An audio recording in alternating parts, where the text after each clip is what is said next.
Hi, everyone. This is Aaron, and you are listening to the SOLA Network podcast. With the rise of anti-Asian racism triggered by COVID-19, the Asian American Christian Collaborative released the Statement on Anti-Asian Racism in the Time of COVID-19. This statement denounces the current rise in anti-Asian racism in the United States of America. It calls for an immediate end to the xenophobic rhetoric, hate crimes, and violence against our people and communities, and invites all Americans to join them. The SOLA Network supported this statement, and more than 10,000 people have signed it since it was published on March 31st, 2020. SOLA Editor Hannah Chao interviewed Pastor Raymond Chang, president of the AACC, and Dr. Michelle Reyes, vice president of the AACC, both of whom were lead drafters on the statement and are committed to biblically rooted racial justice. Their conversation covered topics from how Asian Americans are awakening to the reality of systemic racism, how knowing history can help us to frame our conversations on race, and how churches can help speak on the sin of racism. Thanks for listening. First of all, it's crazy to see that, Asian American Christian Collab has gotten almost 10,000 signatures. And, I'd love to just start with the basics. I think for a lot of Asian American Christians, especially the ones who I'm running into a lot, they've always felt like they were, maybe a little different foreigners, but, still feeling mostly American. But this and I think the election in 2016 are like the two things that really kind of woke them up a little bit to just how they're seen as a little bit foreign or outside. And now I think with the coronavirus, it's gotten to another level.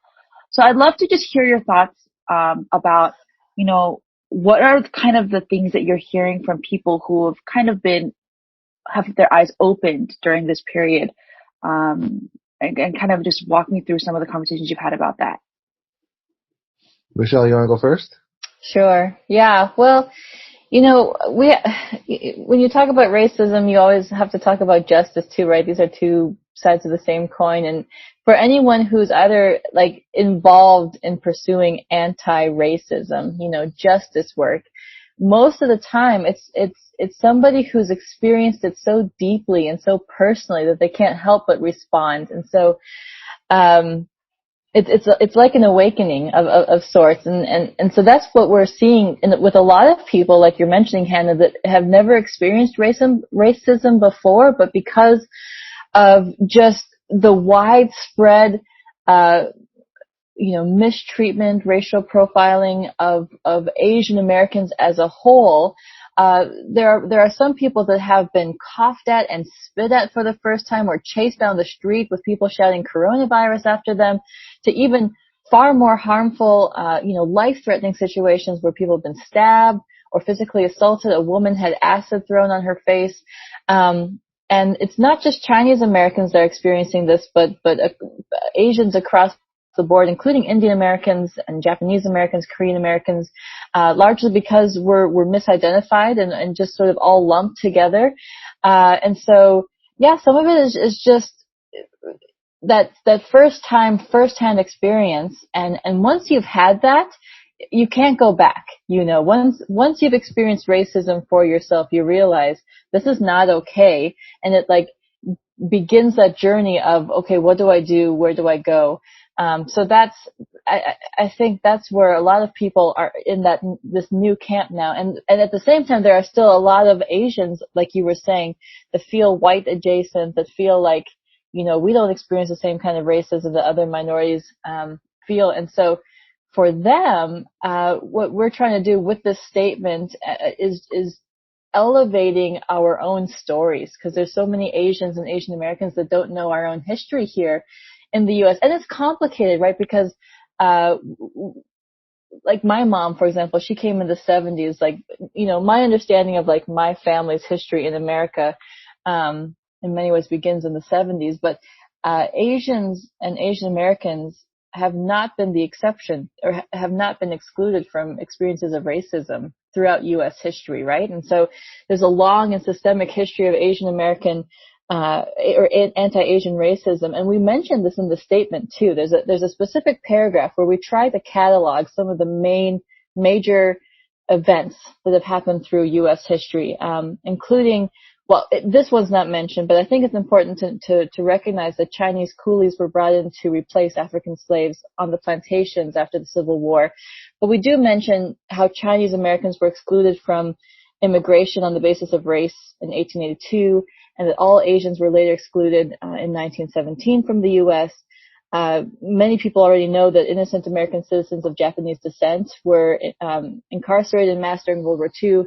Many South Asians, like my own family and friends that I know after 9/11, were mistreated and called terrorists and assaulted in many different ways. And also, the largest mass lynching in American history was the Chinese massacre of 1871, in which 18 Chinese men were attacked and murdered. And so, not many Asians and Asian Americans know this history. Like, we don't even know our own stories.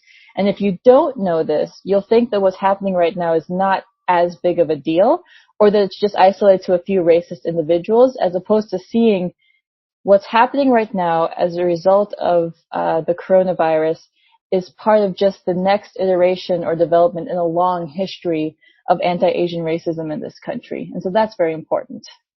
I really like what you said about the history part. What are your thoughts, Ray? No, I agree with Michelle. I also think that a lot of people don't know how to respond and how to process through what they're seeing right now, mostly because one, as Michelle said, they don't have an awareness of the historical events that have led to this, to the current moment, but also because they just simply don't understand how race works in America, right? Or even around the world. And this lack of awareness of how race so insidiously infiltrates every aspect of our lives, is a part of the reason why I think, so many Asian Americans especially don't know how to actually understand the moment that we're in, the things that we're experiencing, and what we need to do about it. I've probably heard from a substantial amount of Asian Americans who are like, I haven't personally experienced racism, so I don't know if this is necessarily a systemic issue, but, systemic issues aren't systemic because every single person experiences it in the same way. It's systemic because it's broad sweeping across geography, across age, across multiple kind of markers. And so the fact that it's happening in Los Angeles, as it's happening in Minnesota, in Chicago, in Texas, and in New York and everywhere else, shows that there's something about Asian Americans in which the racialized imaginary of our society leads them to quickly turn on a dime when we're started to be perceived, when we're perceived as a threat. And so I think that's kind of what we're seeing. I think on the one hand, Asian Americans don't really know how to process it because this wasn't a part of their education, nor was it a part of their discipleship, which I think which I think are both important for us to kind of acknowledge and name and then to address. But I also think that most other people weren't aware of what's going on because they don't understand what racism towards Asian Americans looks like to begin with. Mm-hmm. Like, it's kind of the accepted racism that oftentimes flies under the radar. Yeah, because I think Asians, we kind of get this weird, we've all heard the model minority. We get this kind of weird pass in some ways. But I remember reading Andrew Yang's op-ed, I'm sure you guys all read it, where right, like he concludes by saying we just gotta really be American and show that we're American, and this kind of performative, right, American whiteness. And I think for a lot of Asian Americans, they would read that and say, yeah, that's what we have to do. We have to just be more American, right? Kind of hiding away that Asianness that makes us unique and does not disqualify us as Americans. What would you say to those Asians who just feel we just have to perform, or we have to do something to be seen as the good minority, I guess? What would you say to kind of address that concern? Yeah, I know Ray, you wrote about this recently. Is that what you wrote today? It went out today. Yeah. Oh, So okay. I I saw wrote it it. pop up, but I haven't read it yet. Yeah, I think I wrote it last week. So you might want to like even link that article. Yeah. But no, I think I think that moments like these reveal that we can't just kind of go with business as usual, right? Because again, overnight or over the course of a month, with the rising rhetoric, with the media images of Asian Americans in masks that are affiliated with the headings that around the novel coronavirus or around COVID-19, reveals that the whole of society has a certain perspective about Asian Americans.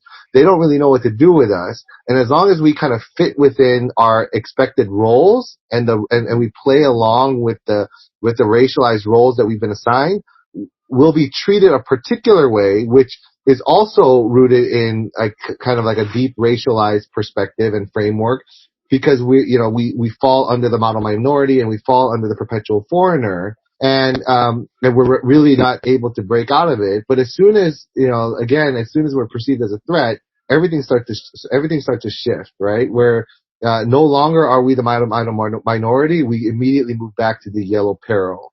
And our perpetual foreignerness becomes amplified because we're not falling into the model minority myth, right? As long as we behave as a model minority in the way that we've been assigned the role, the racialized role, the foreignness doesn't matter as much because we do exactly what is imposed and expected of us.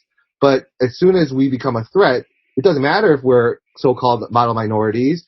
The threat becomes a more significant reality, and the threat is always rooted in this foreignness, that we are bringing a virus to this country, even though we ourselves have lived in this country for all of our lives.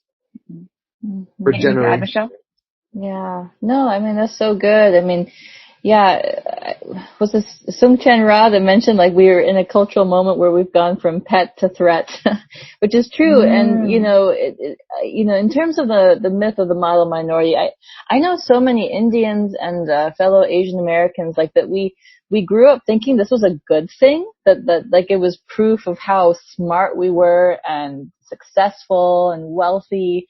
But, we also have to recognize, like Ray was saying, that this is a racialized stereotype of Asian Americans that was created during the 50s and 60s as Asian immigrants were allowed re-entry into the United States. And not all Asians were allowed re-entry at that point.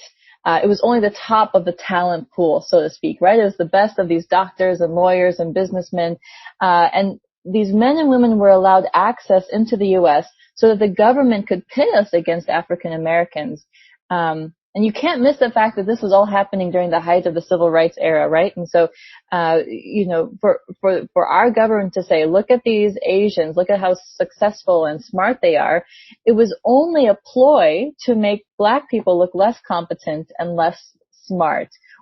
We are not some superior minority race. Like that is not, nobody should buy into that. But this is exactly what white supremacy does, right? Is it pits people of color against each other and keeps us fighting more, with each other as opposed to choosing to link arms and fight against racism together. And so Asians and Asian Americans, we need to break the myth of the model minority, if we're going to pursue anti-racism work. That has to go.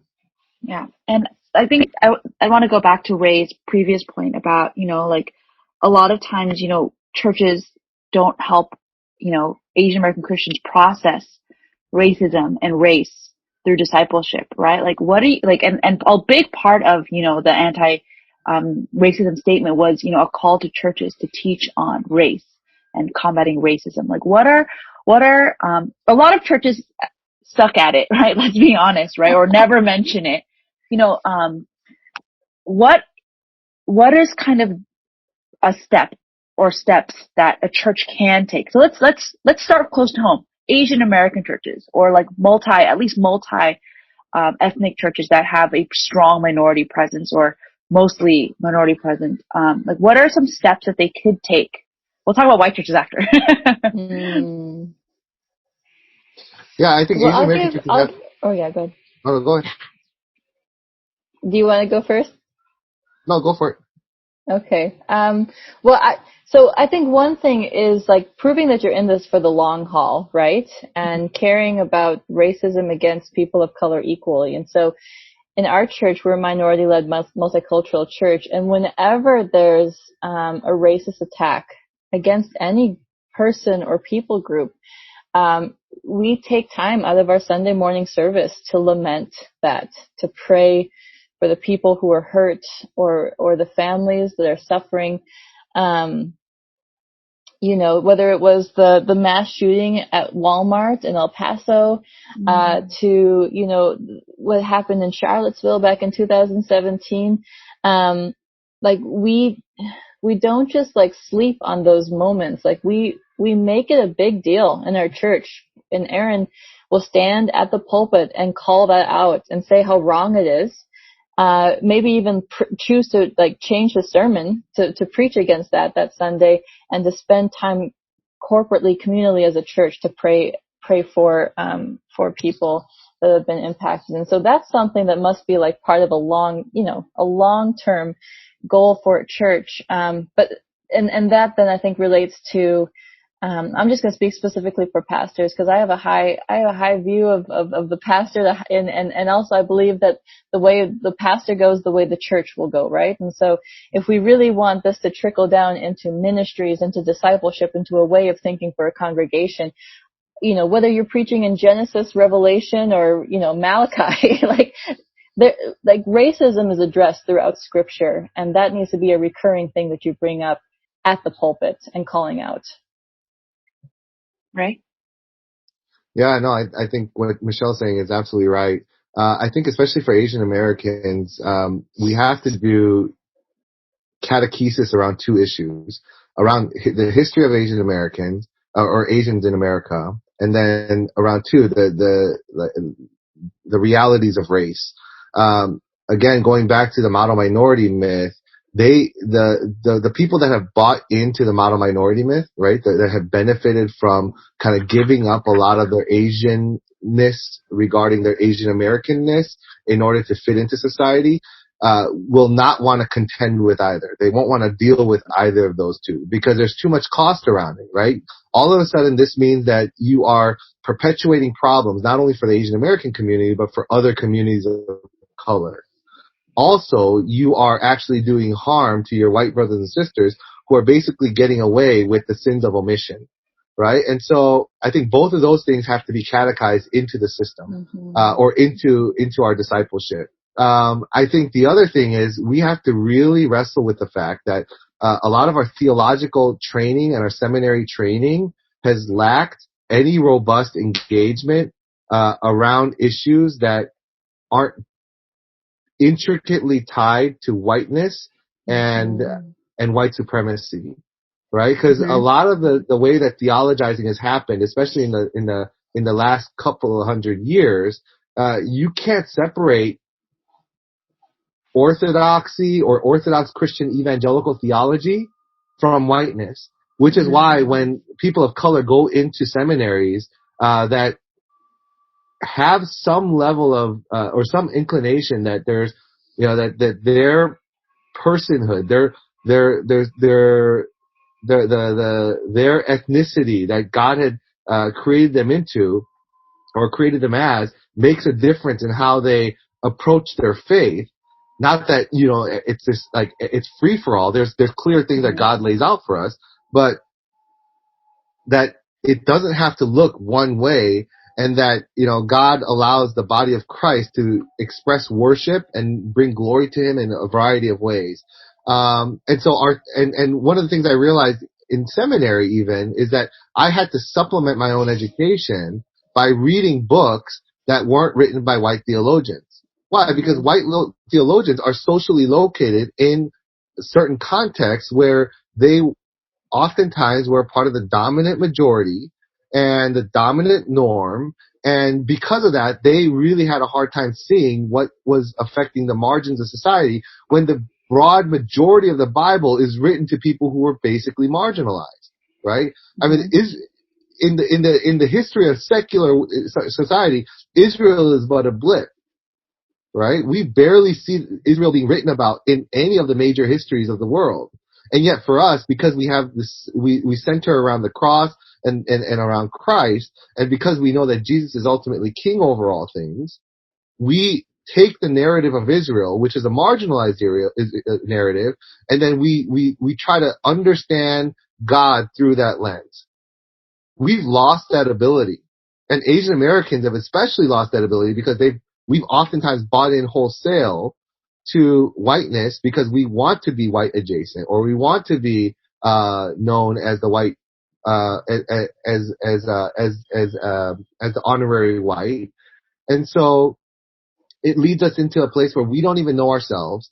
And the more generations we are here, though we will be treated the same way as this perpetual foreigner with the imposition of a model minority myth on top of us, we only lose more and more of ourselves with each generation the more we do this, right? Mm-hmm. And if we lose more and more of ourselves, we essentially say, I'm tired of being the eye, or I'm tired of being the nose. We should all be the forehead, or we should all be the finger.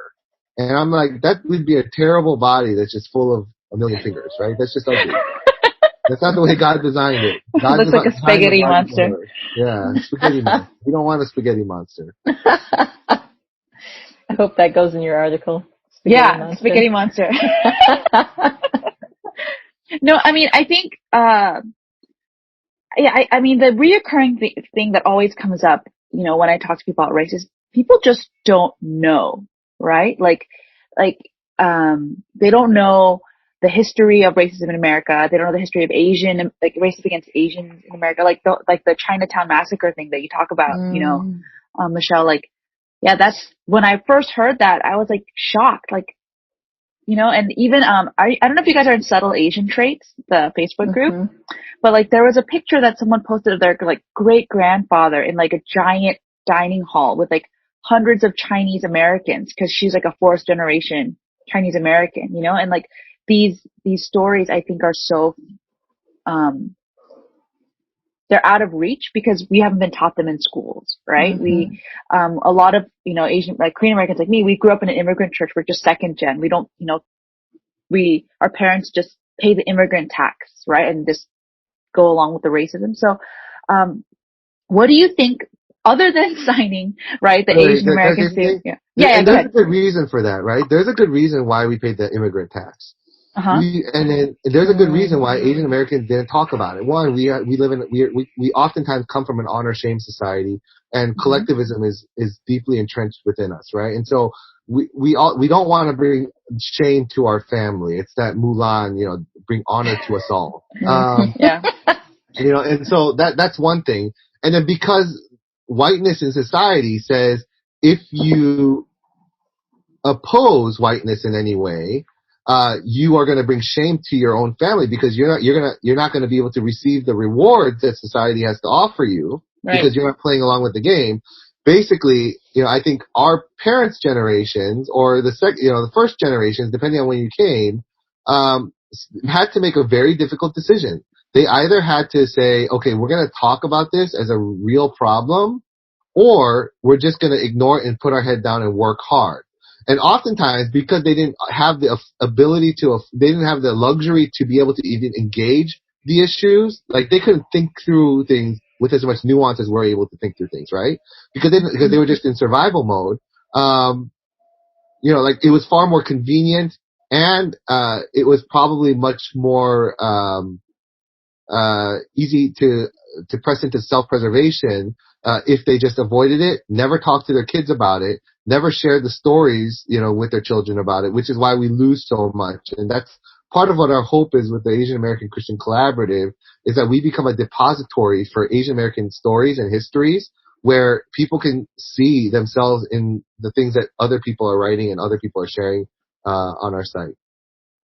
So so then what do you think, you know, are some ways that, you know, we as Christians and we as churches, local churches especially, like how can we educate people? Like we talked about, you know, catechizing our churches and things like that. Like, but what do you think? okay, let me rephrase the question. So how do you think Asian American Christian Collab can kind of help churches to really start empowering and teaching, local churches and Christians to talk about race? That's so good. Well, I'll say two things. The first is we have to have a proper definition of what racism is. And so let's start there. I think the definition is important because it determines the solution that we pursue, right? And for a lot of people, they just think that racism is any racial prejudice from one person to the next. In which case then you get into all those complicated conversations about like, an Asian person or a black person being racist against a white person and all of that. And it gets very confusing very quickly about who's a racist and who's not. But I think a better definition is any prejudice against someone because of their race when those views are reinforced by systems of power. And we have to understand that racism has a power dynamic because if we only think of it as the first definition, any racial prejudice between two people will inaccurately reduce the issues of racism in America to individual racists, and will reduce it to a battle for the hearts and minds of these individual racists, as opposed to seeing racist behaviors and racial oppression as part of a larger system. And so we have to start there because if we don't, then the way churches, the way Christians, the way people in general will try to fight against racism will be to just go after individuals to just don't say that, or be nicer to that person, or things like that, and there is sometimes there's good in that, right? Like having a talk with your neighbor or your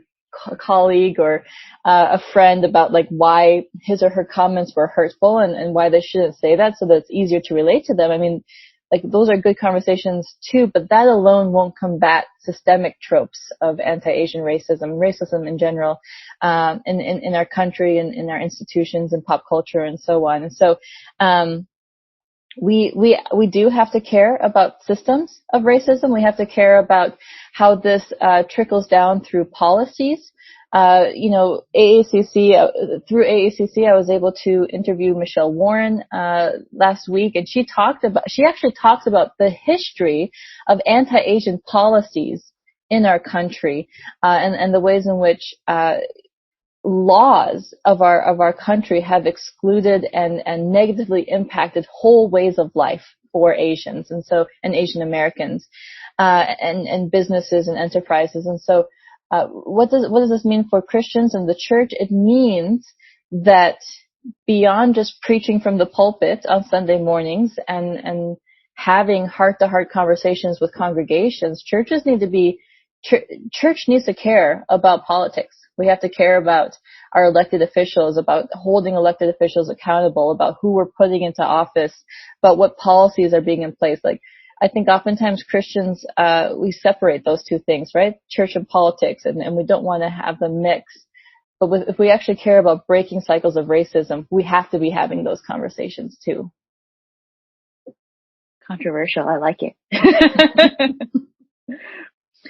Ray, anything to add? I forgot what the question was. So how can the Asian American Christian Collab, like what are some resources that it can help Christians and churches to, spread awareness and information? So I think Michelle's, I liked it because, it's really taking something that can seem very abstract, racism, and, making it where, hey, like church, you got to care about this is a political issue. Right? Not to, necessarily say who to vote for, right, Michelle, but like, this is an issue that bears responsibility for the church to speak out. So like, how else do you see like the Asian American Christian Collab encouraging churches to act? Encouraging churches to act.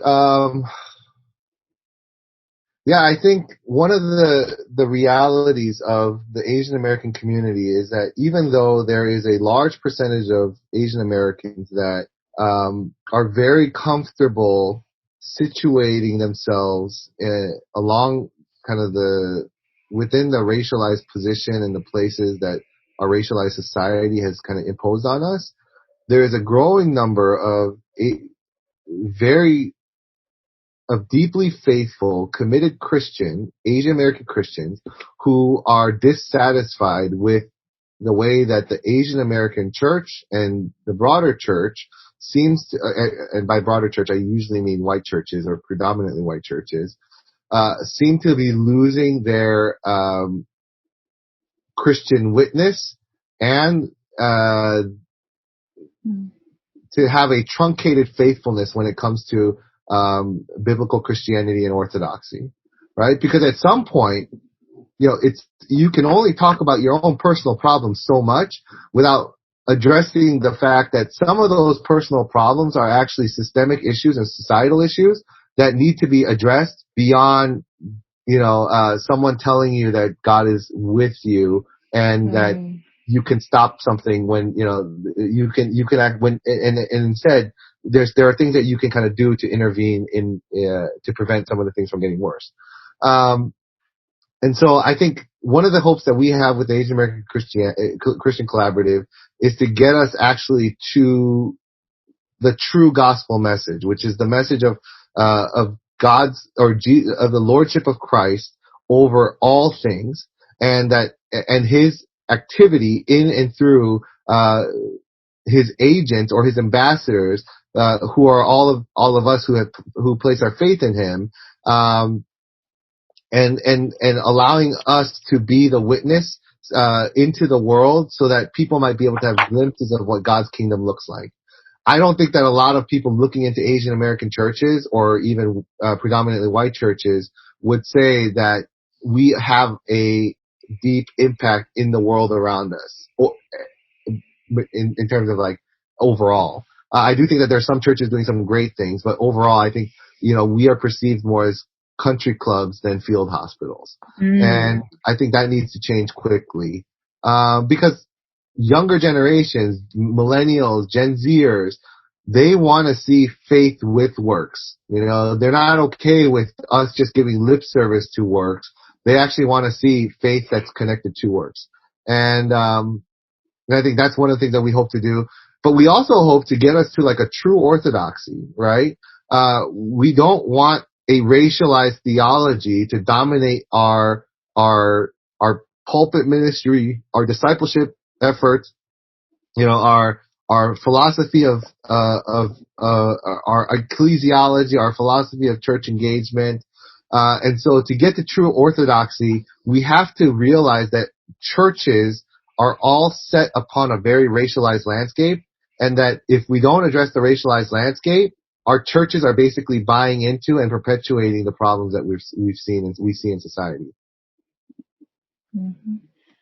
Yeah, I think, that's a very hard pill for a lot of, I think, Asian Americans to swallow. But at the same time, I think a lot of them have felt it to some point, especially if they're like a second gen church, right? Like knowing that they're not like the first gen, and yet a lot of them try to emulate the white church, but they fail, or they're never at the table, right? And I think what we've also talked about before about having the spaghetti monster, like all the fingers, right? Like I think Asians are realizing there is a power and a special witness that we have as Asian Americans. And I think that's partially why I think the Asian American Christian Collab has resonated with a lot of people, because hey, like it's a very easy but powerful way to say that there's many of us.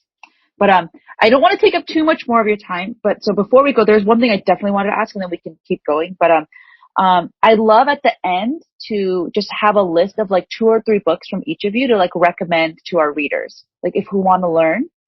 So do you guys each have like, you could do more if you want, but 2 or 3 books that you're like, hey, this is a place to start to learn, to grow. Yeah. I have 4, but maybe I should do 2 and then see what Reyes are. That's true. It might overlap. Yeah. So Erica Lee's The Making of Asian America, A History. I would definitely recommend that one. Erica Lee, right? Erica Lee. That came out a few years ago. A book that just came out in February was Kathy Park Hong's Minor Feelings, An Asian American Reckoning. So I'll stop there and see what Ray has to say. Yeah, no, I would at least the first one. I haven't read the second one. I would say America for Americans by Erica Lee as well. The Color of Success by Ellen Wu. And then anything by Gary Okira. I had Ellen Wu's book too. Nice. You could think alike, Ray. You could. How many did you do? Just do your third one, Michelle. No worries. Yeah. Ellen Wu. That was my third one. Ellen Wu. Color of Success. Okay. Yeah. Okay, that's cool. So what's kind of the next step for you guys as an org? Because I think you're like the president now, Ray, of Asian American Christian Collab, and Michelle, you're the VP. So definitely looks like there's like an organization kind of growing. So what's kind of the next step for Asian American Christian Collab?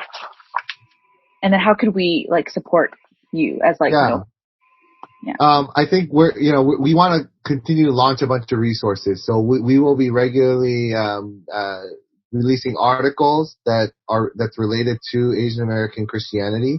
And so that means that we also want to address issues of preaching, theology, like gender, like what Asian American, or like experiences for Asian American women, honor generation issues, immigration issues, honor shame, mental health issues, and the like. We're also going to be launching a podcast. Michelle and I will co-host that. And we'll be talking through Asian American issues that kind of emerge over time, and we're still in the process of trying to figure out what that looks like. We have a YouTube channel, and so people can subscribe to that. And then obviously we'll be pushing out our content through social media, at the ampersand AA Christ Collab. Beyond that, I think we are going to be launching various types of conferences, and so we're in the process of talking through what that looks like. And one will probably be a theology conference, and then the other will probably be a church conference, or like just general lay Christian, Asian American Christian conference. And then we hope to have like other mini collaboratives within, where we do Asian American arts and music and other things that I think will be helpful for us to engage with culture from a Christian and from a Christian perspective. Yeah, and just to add to that, so we're in the process of formalizing into a 501c3 organization. Once that's up and running, we'd also love for people to support us in all different ways, right? Financially, one way, but also like if you want to get involved, reach out to us. There are definite needs that we'd be, we're editorially or on the social media team, or this is something that the Asian American Christian Collaborative is by, for, and about Asian Americans. And so this is definitely a collaborative effort, right? And if there are people that want to get involved, to reach out to us. So we'd love that. Thank you everyone for listening to our podcasts here at SOLA Network. If you have feedback or guest suggestions for the show, send them to our email address, podcast@sola.network, or you can send us a DM on Facebook and Instagram at the SOLA Network. SOLA Network exists to influence the emerging generation with the gospel of Jesus Christ. Visit us online at sola.network. Every Friday on our website, you'll find a new TGIF article. It's a linkless column I curate. Be sure to check that out, and you can also subscribe to it via email. We want our website to serve you well, so be sure to visit, connect, and keep in touch with us. In the show notes, you'll find the link to our SOLA Network podcast feed, and you can also subscribe on YouTube or Spotify. Just search for SOLA Network. Thanks. See you soon.